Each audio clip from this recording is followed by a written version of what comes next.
Good morning. And welcome to First Parish in Brookline. Welcome back, whether you've been coming for decades or you've just joined us. And a very warm welcome to those who are here for the first time. We're so glad you're here with us today. It is so good to see everyone this morning. I am Elizabeth McIntyre, and I'm one of the worship associates here at First Parish. Leading the service this morning is our senior minister, Reverend Lisa Perry Wood. First Parish is a welcoming Unitarian Universalist congregation, open and affirming of all people. Whoever you are, whatever your gifts or abilities may be, however you identify your gender or sexual orientation, wherever your life and faith journey have taken you, you are welcome here. If this is your first time visiting us, or you have not done so before, please take a moment to fill out one of the yellow visitor cards that you'll find in clear plastic envelopes on the backs of the pews, and place it in the offering plate as it comes around.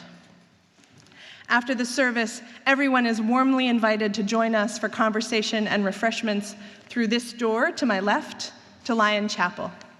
We encourage both newcomers and long-timers to pick up one of our striped mugs at coffee hour to signal your interest in sharing conversation with others you may not know or know well. Welcome to one and all.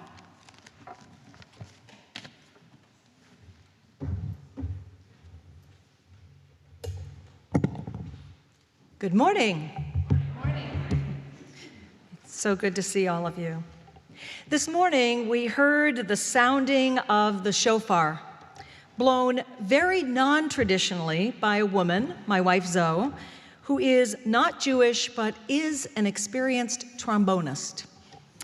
So we have someone who's able to blow a ram's horn skillfully, and that way we can demonstrate the sound that is heard on Rosh Hashanah, the first of the Jewish High Holy Days, and then heard again on Yom Kippur, the last of the High Holy Days. Now we are UUs. We do what we can in our own way to learn from and to honor different faith traditions in the best and most respectful way that we can. Just now is the period between Rosh Hashanah, the Jewish New Year, and Yom Kippur, the Day of Atonement, which will be observed this coming Tuesday. Rosh Hashanah was last Sunday, and Yom Kippur is this coming Tuesday. These in-between days, these are known as the 10 days of repentance, Asheret Yamai Teshuvah. According to traditional Jewish teaching, God opens the book of life each year on Rosh Hashanah to inscribe a person's fate for the coming year, but does not seal that fate until Yom Kippur, the Day of Atonement.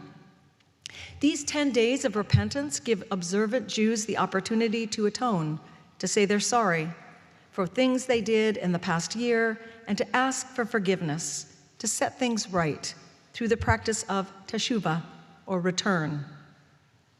A popular form of well-wishing throughout this holiday period is to wish that someone be inscribed in the book of life. And prayers on Rosh Hashanah and Yom Kippur, as well as the days in between, often take the form of recognizing and confessing past deeds. Now today, in our worship service, we are celebrating the uniqueness of every one of us, the beauty of our differences, the variety of our spirits.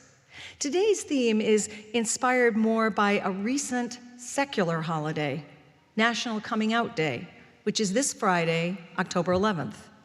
A day that is deeply meaningful to people who identify as gay, lesbian, bisexual, transgender, queer, questioning, intersex, non-binary, or in lots of other ways. It's a day that is set aside by custom to honor and celebrate the courage that it takes to stand up and say to your family and your friends and your community, as I once did, this is who I am.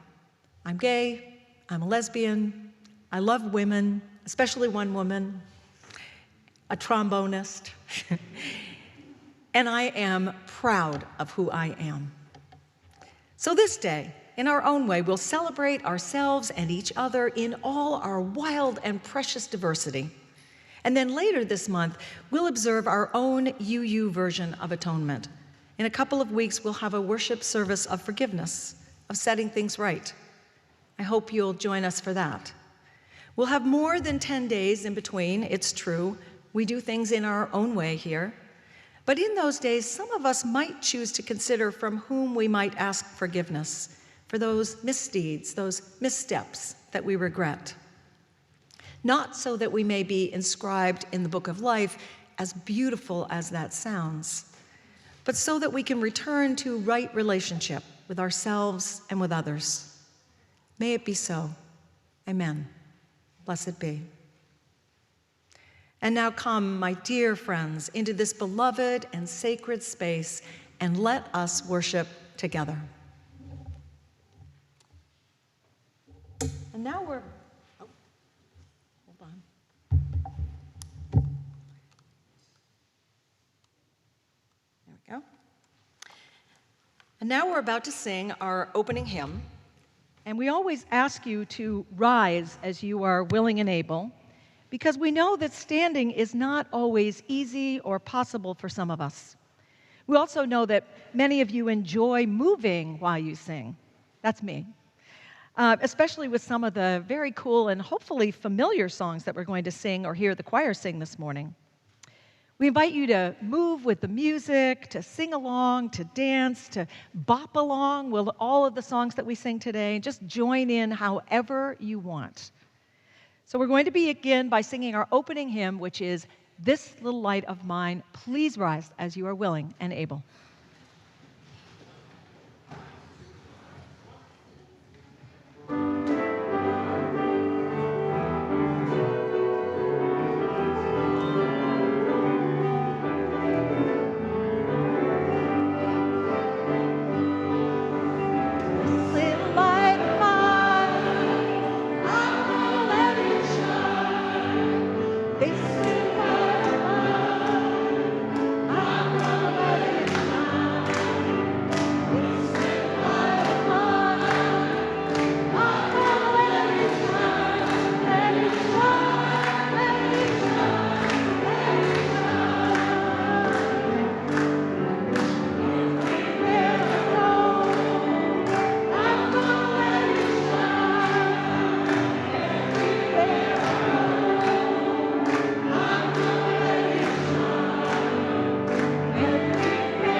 And now, Lacey and I would like to invite the young people and any adults who want to join them to come and sit up front here in our new space that we're going to tell you about. Come and sit. There are cushions.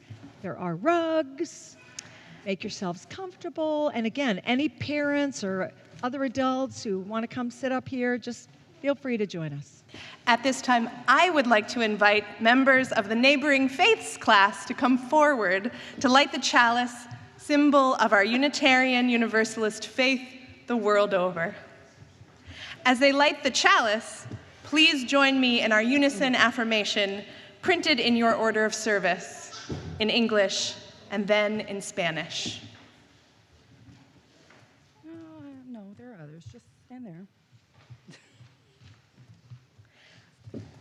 We give ourselves one unto another, covenanting to walk together as a congregation, promising faithfully to watch over one another and to delight for love to abide in our midst.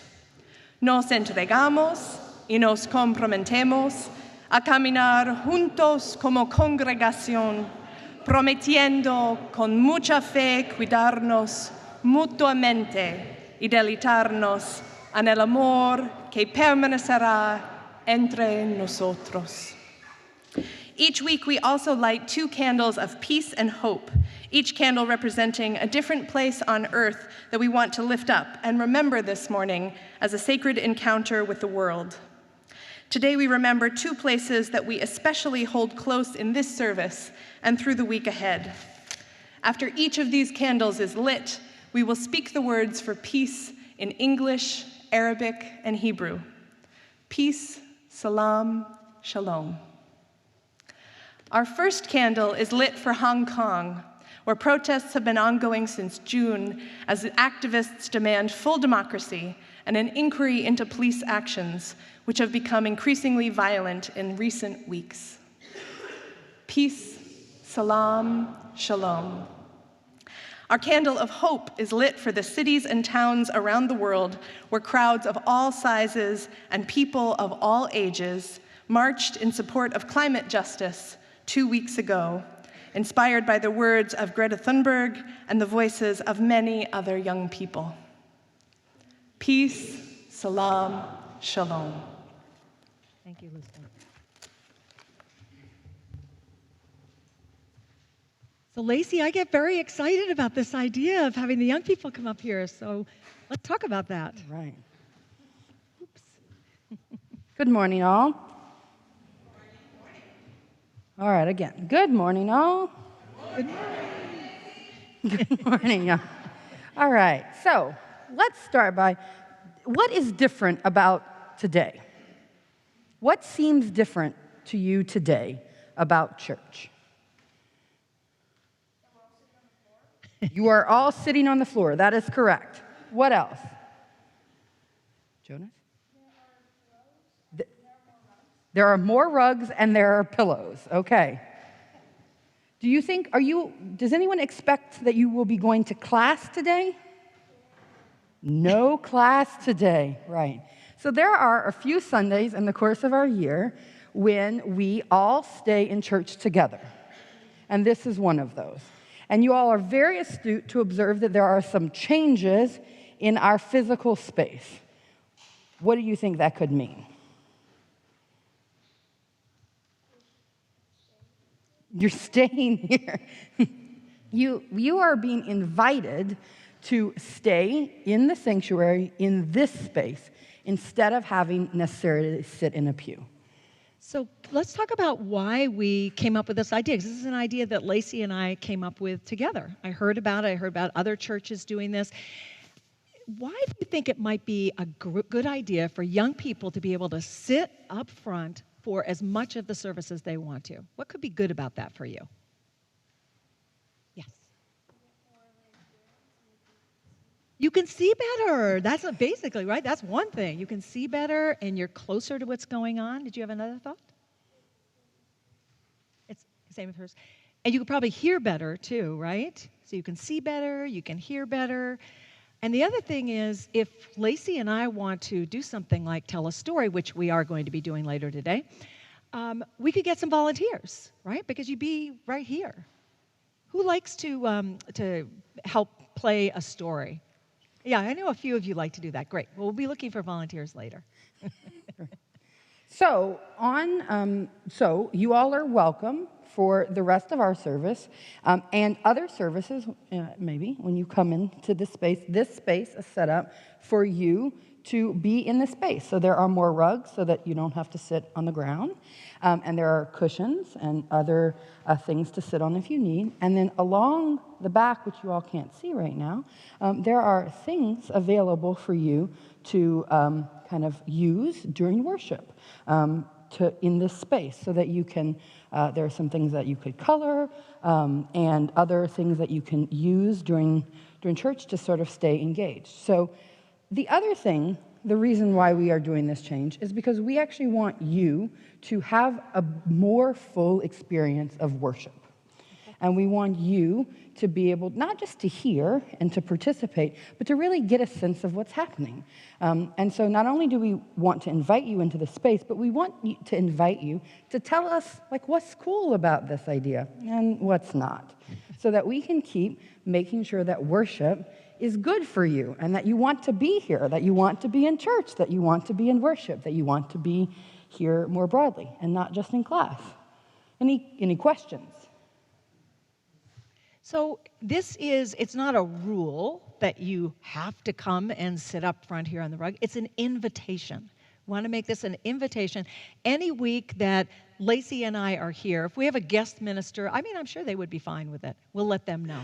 Anytime that you want to come and sit up front here for the whole service or for part of the service, you are welcome. This is your space. In some churches, they call this the pray space. Right? Because there are other churches that where prayer is really important for them. They want a place where children, where it's special for them for prayer. We're calling this the children's space. So this is your space. Stretch out, relax, make yourselves comfortable, move around, and we hope that you'll enjoy it. And again, as Lacey said, if it isn't working for you, let us know. Right? We want this to work for you. We want this to work for everybody. Okay? Anything else? No, I think that's it. All right, so stay where you are if you want, if you're comfortable. Make yourselves comfortable. Find some activities over there if you want, quiet activities to do. And we'll keep going.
You're enjoying it. I'm going to weave my way through here. There we go.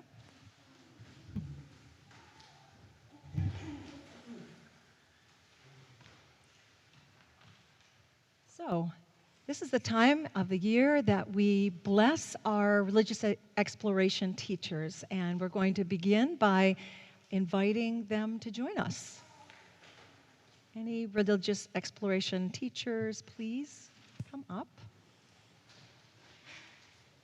And maybe we'll have you stand over here. Actually, you know what? I'm going to have you stand over here so you won't have your backs to the children. Yeah, stand over here. Wonderful. Thank you for being here. They didn't have to be here because they weren't teaching today, but they knew they were going to be blessed.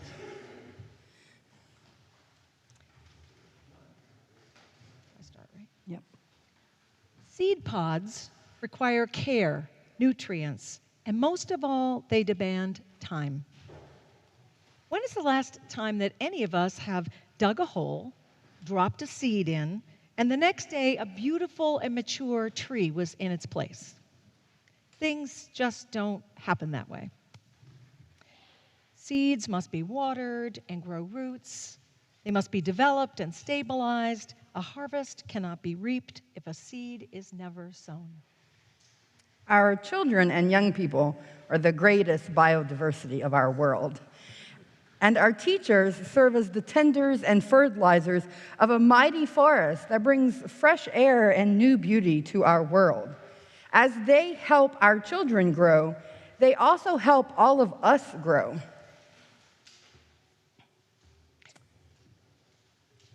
So we've already invited the teachers forward, and so all of you, young people, would you all like to come over here and help us with the rest of the blessing? Just put down your things that you can come back. Yep, and just come and Thanks. gather around the Line with. teachers. Come over by the teachers. They're coming. There we go.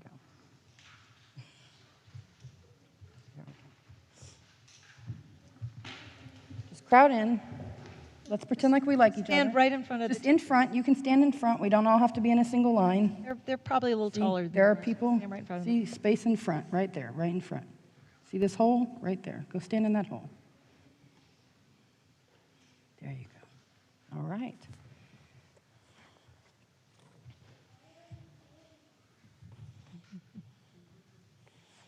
All right. We are going to do, I'm going to, first, I will introduce the teachers. Oh, where did the pods go, Lisa? Oh, we're missing an element of our blessing. Are they back in your seat? I don't know. Does anyone see a bowl of red pods? Little pods. Here's our bowl. All right. Oh, Elizabeth knows where it is. This is why we have worship associates. They run and get things. While we await the arrival of the pods, which we will hand out, I will introduce to you the teachers and the classes that they teach. Healy is first here, and Healy teaches in Neighboring Faith. Tanya also teaches in Neighboring Faiths. Aaron teaches our Spirit Play kids. Those are our youngest kids. Michael is teaching Trailblazers this year, which are our 4th and 5th graders. Michaela teaches the Spirit Play class. Nate is teaching also the Trailblazers this year, 4th and 5th grade.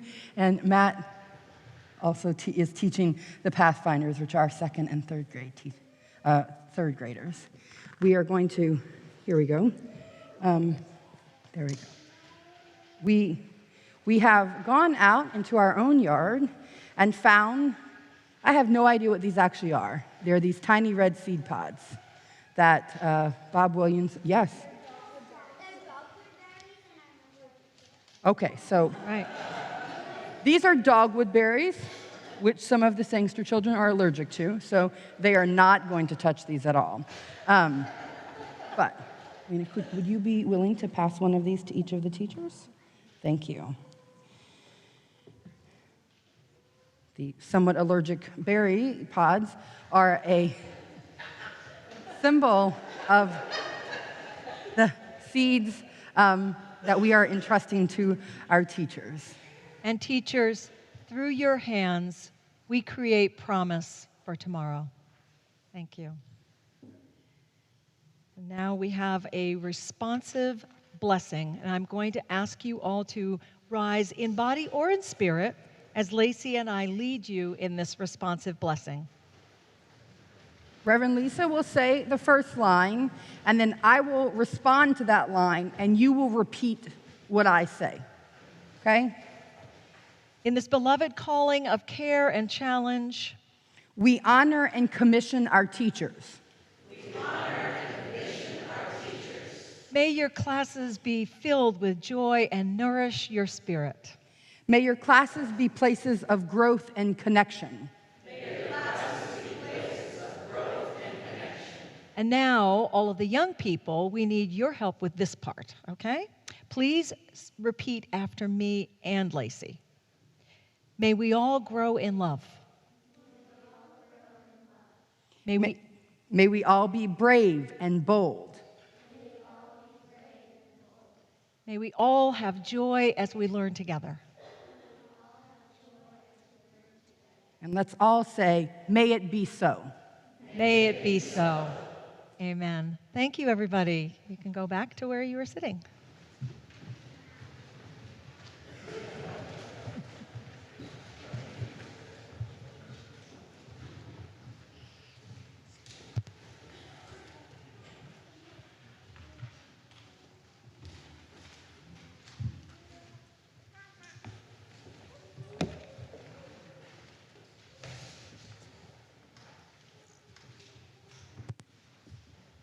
And now let's close our eyes and settle into a comfortable position and prepare for a time of quiet together. The practice of prayer means many things to different people.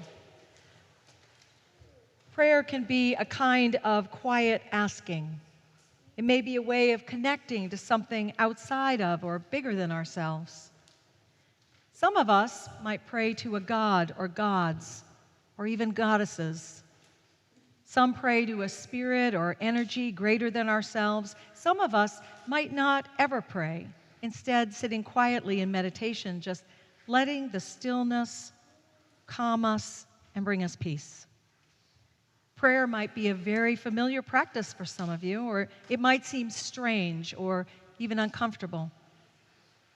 Most Sundays, we all sit here together for a time of prayer, whatever that might mean or not mean for all of us. Today, we're going to try something different. If you're willing, we're going to try a prayer and meditation in movement. This is an invitation, so if you want to continue to sit still, that's fine. If you want to open your eyes or stand and move into the aisle so you have more room, that's fine too. This is your time, your prayer, your meditation. For those who choose, we'll try this movement meditation. Begin by taking a couple of deep breaths.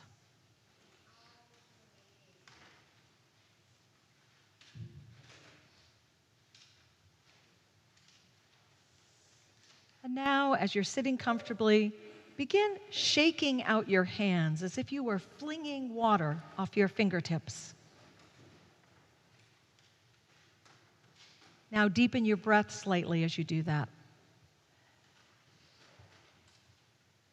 When your hands feel energized, place them on your thighs, palms facing up. Take a few moments to focus on the feelings in your hands, to see if you can feel the pulse beating in your fingertips.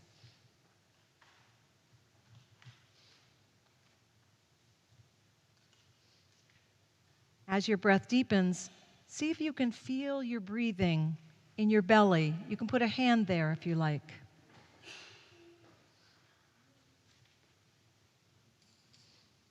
Feel your breathing in your rib cage,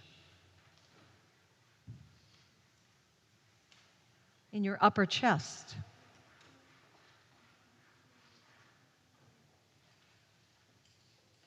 Now breathe deep into your belly. Fill your upper chest with air at the top of your breath, and then see how much you can relax each time you breathe out. Let's do that a few times. Breathe deep into your belly. Fill your upper chest with air at the top of your breath. And then see how much you can relax each time you breathe out. Breathing deep into your belly, filling your upper chest, and then relaxing as you breathe out. And now imagine that there is a light at the center of your being. As you breathe in, let the light pulse a little brighter. When you breathe out, let it pulse a little dimmer.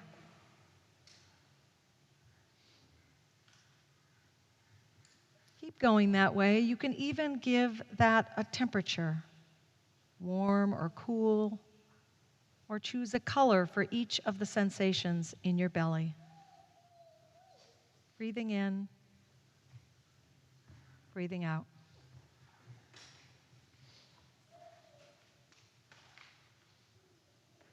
With each breath, imagine this warm or cool or colorful energy filling your chest and shoulders. Feel it flow down your arms and into your palms.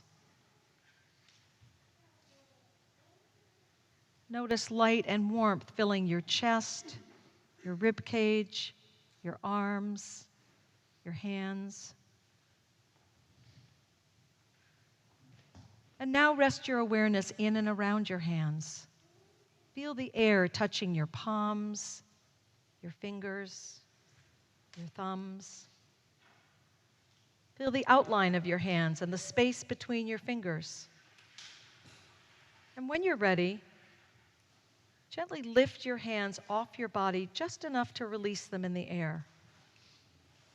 And then let them be perfectly still. Relax your shoulders, your arms, your palms. Then lift your hands as slowly as possible, one tiny motion at a time.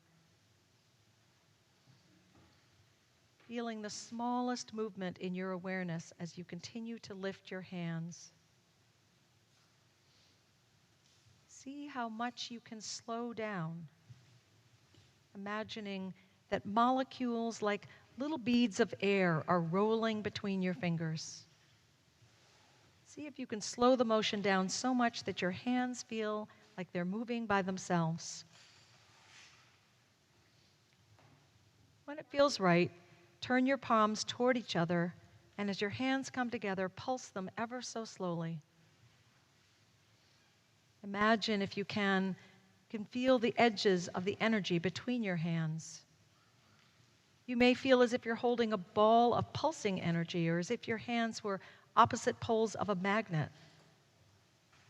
Your mind is relaxed but also aware, watching the flow of feeling in and between your hands. For just a moment, let your hands move naturally.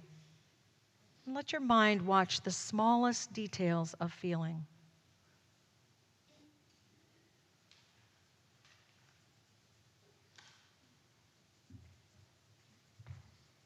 And at some point, bring your hands to a place on your body that needs warmth or soothing or attention.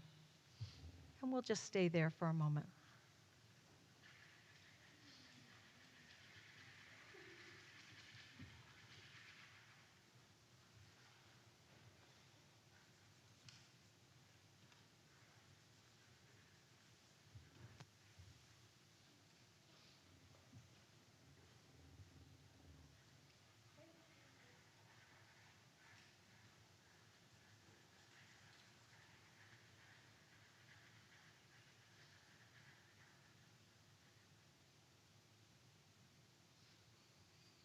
In your own time, let your hands come to rest in your lap, and we'll sit for a moment for a prayer.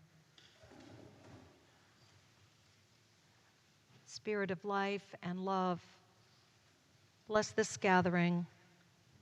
Bless each of us in all of our beautiful, individual, wonderful selves. As we make up a congregation that seeks to love each other and to bring that love out into the world. Bless all that we are. Bless all that we do. Bless every way that we move and dance and sing and express our joy for each other in this beautiful place. May that spirit of love and joy be carried out into all that we do in the world. Amen.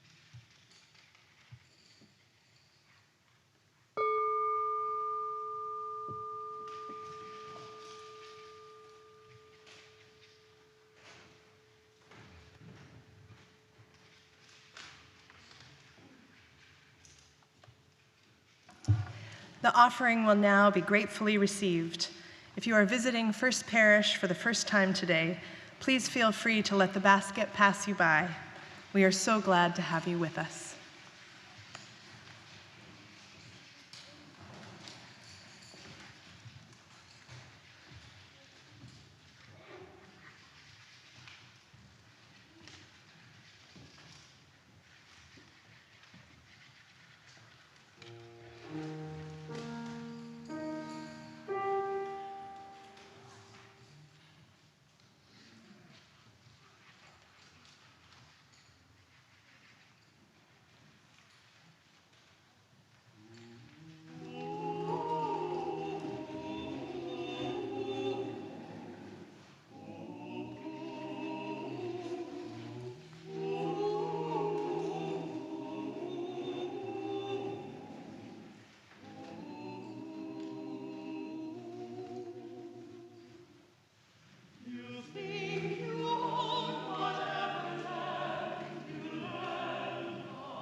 For all that you have so generously given and for all that we have received, we say thank you.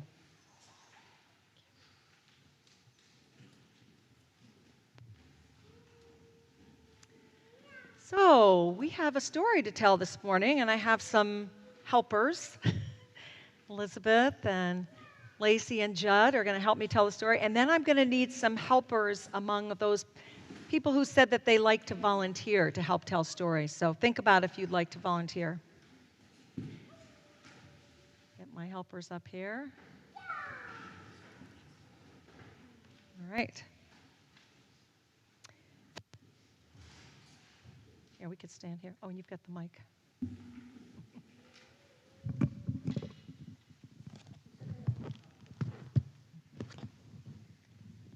This story is called The Animals Challenge. Many years ago, the animals in the Great Forest decided that they wanted to have a challenge day.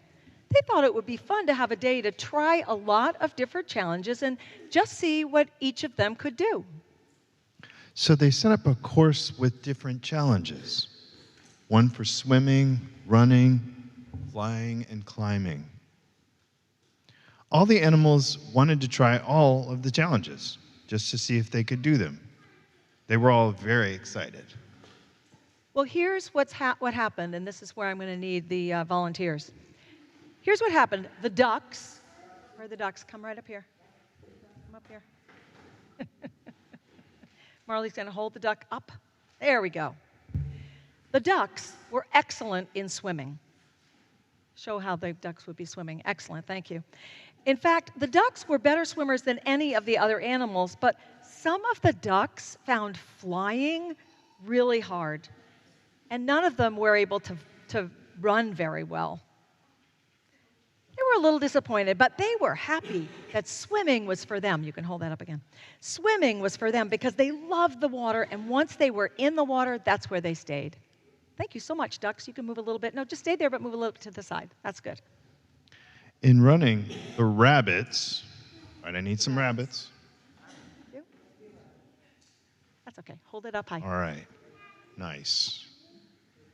In running, the rabbits were the best. But climbing, there you go, climbing and swimming were too hard for them. And actually, the rabbits enjoyed hopping around so much, they really didn't see the point of much anything else. Nice job, Elowen. Here, stand right over here. Excellent. The raccoons, where are my raccoons? Thank you. Hold it up high. The raccoons were excellent in climbing. In fact, the raccoons were the best at climbing the challenge tree. But they couldn't run very well, and they wanted to wash their paws in the water instead of swimming. So they just kept climbing the tree, and then they helped the other animals climb the tree too. You could stand right over here too. Thank you. The owls, we have some owls? Come on, owls. We got some cute owls up in here today. Were fantastic in the flying. They beat all the other animals to the top of the tree. They insisted on using their own way to get there, which was totally fine with everyone. And there they stayed at the top of the tree, very proud of themselves. Excellent. You can stand right there. The animals enjoyed their challenge day so much they decided to make it an annual event. And I'm happy to say that even though they discovered that every animal couldn't do everything, they really liked helping and teaching each other. And trying all the different events was fun, even if it was hard. They learned that we can enjoy each other's strengths and differences and appreciate each one for themselves. Each raccoon is a perfectly wonderful raccoon. Each rabbit is a lovely rabbit. Hold them so people can see. There you go. There you go. Each owl is encouraged to be their own unique owl, and each duck gets to swim and swim and swim. Whether they choose to hop or skip or roll or walk, they were all just fine. And the moral of the story is, When we celebrate our differences and unique gifts, everyone is happy. We all have challenges, and we all have strengths. No two of us are exactly the same, and that is amazing for us all. thank you so much. Thank you. Helpers, appreciate that. You can give the cards back to Lacey. Nice. All right. So now I've invited Elizabeth to help me with our next song. So this is a song called Every Time I Feel the Spirit that I learned back in the 1960s. I was working not far from here at Part School in the summer, where a group of kindergarten children were coming out every day from the Boston inner city schools, and they were getting an extra boost between kindergarten and first grade to really just help them along with all their skills. And these young people were just full of energy and enthusiasm, and they taught us this song.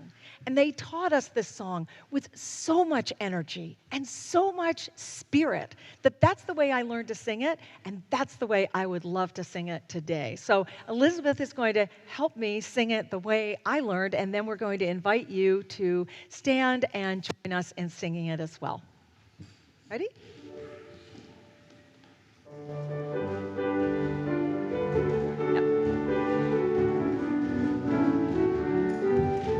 Every time I feel the Spirit moving in my heart, I will pray. Yes, every time I feel the Spirit moving in my heart, I will pray. Up on the mountain, my Lord spoke, out of his mouth came fire and smoke. Around me, it looks so fine. I ask the Lord, can all this be mine? Now stand. Every time I feel the Spirit moving in my heart, I will pray. Every time I feel the Spirit moving in my heart, I will pray. Jordan River, Lord spoke, out of his mouth came fire and smoke. All around me, it looks so fine. The Lord, can this be mine? Every time I feel the Spirit moving in my heart, I will pray. Yes, every time I feel the Spirit moving in my heart, I will pray. River, chilly and cold, chills the body, but not the soul. There ain't but one thing on this track. It runs to heaven, it runs right back. Every time I feel the Spirit moving in my heart, I will pray. Yes, every time I feel the Spirit moving in my heart, I will pray. Thank you.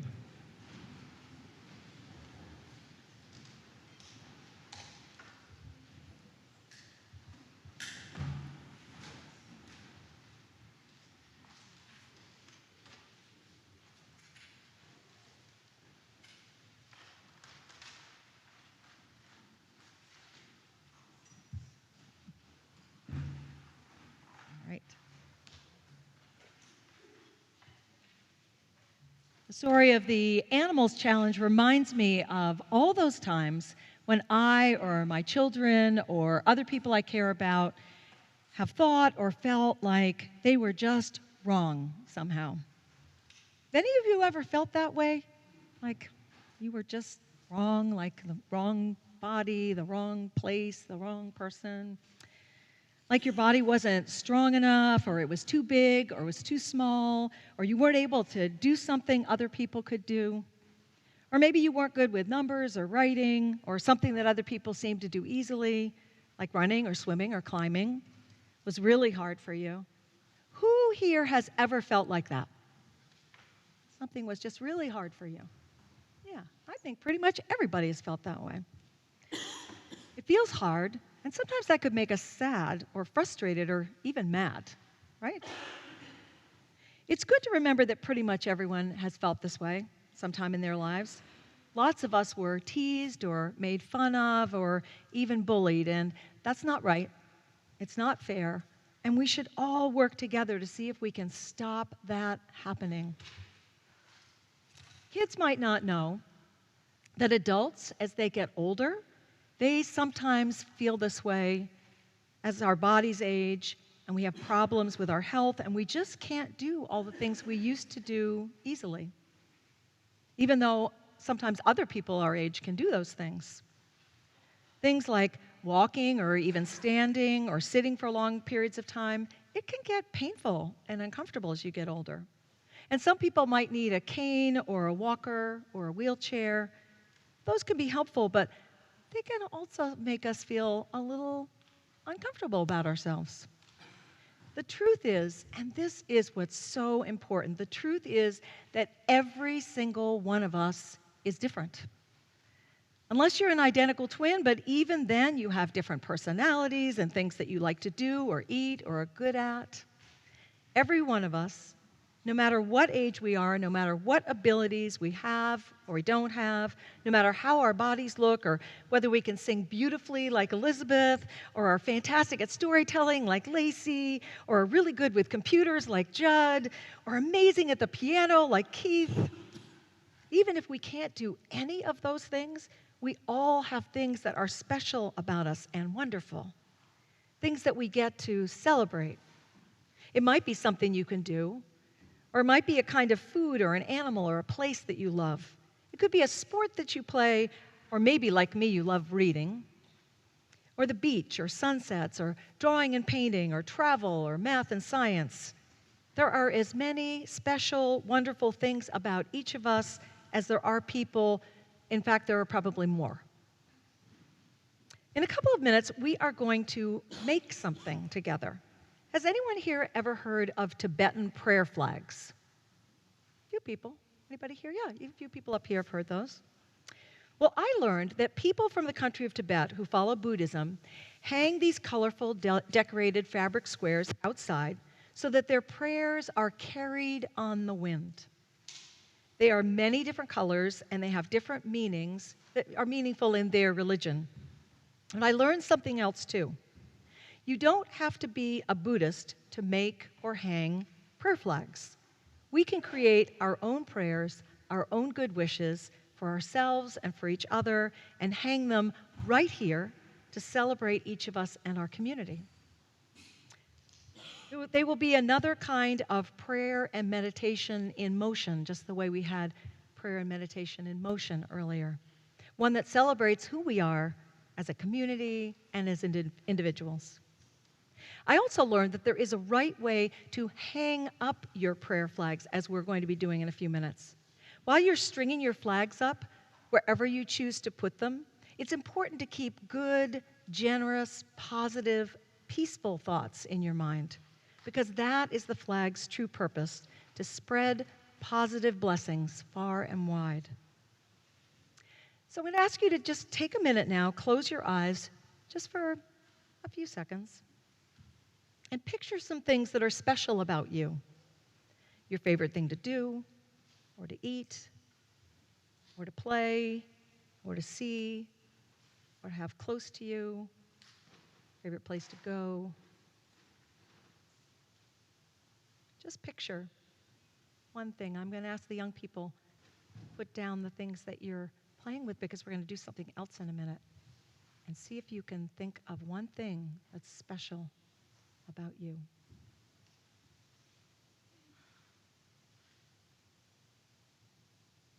One thing that is special about you or special to you. See if you can picture it or just think about it. Okay. The ushers are going to pass baskets of colored cloth squares around among the pews, and you could start doing that now. Thank you. And they're also going to pass markers around, and we're going to need to share the markers. We don't have enough markers for everybody. So see if you can share the marker with at least one, maybe two other people. And Lacey is going to pass the colored squares and markers. Maybe Judd will help for the young people, anyone else who needs them. And you're going to draw on this square that thing that is special about you or for you or to you. You'll need to keep it as simple as you can. So something very simple. I was thinking I was going to draw one earlier this morning and I forgot, but I was thinking I would just draw a stick figure, because I think one thing that's special about me is I love people. I just love people. So I would have drawn a stick figure. So something just very simple. So you'll take a square and don't worry about what you're drawing looking perfect. You are the only one who needs to know what it is. No one else even needs to know what it is. When we look at Tibetan flags, we don't even know what's on them, and yet we know it's something wonderful. So draw something that means something to you. And you're expressing this from your heart, from your spirit, and no one else gets to tell you how that should look. Now, up front, the young people have clipboards that they can put their squares on for drawing. For the adults in the pews, you can use the back of a hymnal very carefully, put your square on that. You can also come out on the floor if you want. There are tables in the back of the sanctuary. You can go and draw at a table. And when you're done drawing, you're going to take your square, just one for each person. You're going to take them back to the back of the sanctuary, and Landon, thank you, Landon, and Judd are going to be back there, and there are strings coming down from the balcony, and we are actually going to string up our flags, and they'll show you how to do it. So at the end, they'll be hanging, and we can all enjoy them. And one more thing before Keith starts playing some lovely music for us. After you're finished, especially young people, after you're finished, do you have a lot of practice with drawing recently? There may be some adults who need help with drawing, so please go and help them when you're done. So we're going to draw and move around very quietly, and Keith is going to play for us, I think. And if you can't hear Keith playing, then we're all getting too loud. So keep your voices quiet enough that you can still hear Keith playing. So do the drawing, and then take your squares back to Landon and Judd, and they'll help you with hanging them. And when it looks like we're just about done, I will ring the bell, and we're going to make a big circle around the sanctuary for our closing hymn. And if you still need more time for drawing at the end, that's okay. You can finish later, and we can hang the squares for you later. Thank you, Keith.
And now we're going to sing our closing hymn, and as we do that, we're going to ask you to move out of the pews and form a circle. We're just going to go halfway up the sanctuary here. So form a circle all around together as we're moving and singing. Please rise.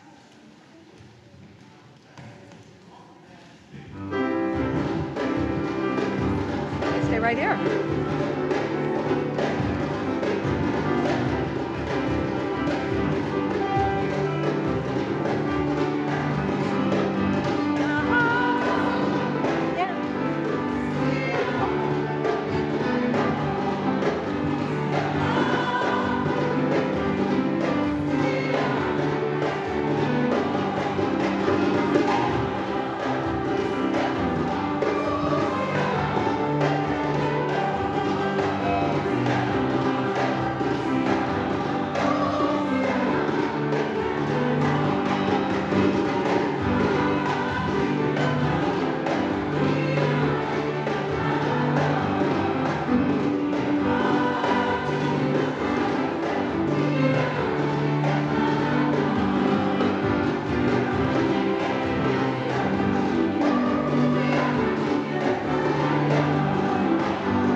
Please join me in our unison affirmation as Reverend Lisa extinguishes the chalice. We extinguish the flame and not the light of truth, the warmth of community, or the fire of commitment. These we carry with us and offer as gifts unto the world. Now I don't have to ask you to sing. Since you're standing so close to each other, either take the hand or touch the shoulder or the elbow of someone close to you. And just take a moment to look around at all these wonderful faces, all this rich and precious and beautiful and wild diversity of our congregation, of our community. Every individual, unique, everyone with a special gift, and all of us together forming this beautiful whole. Take a look quick back at our prayer flags. They will hang here in our sanctuary through the year to celebrate our community. And then at the end of the year, we'll take them to hang outside in the wind so that our prayers can be lifted out into the world. Dear friends, take everything that you have heard and seen and experienced here today out into the world and be a blessing to all those you meet, and may you yourselves be blessed. Amen.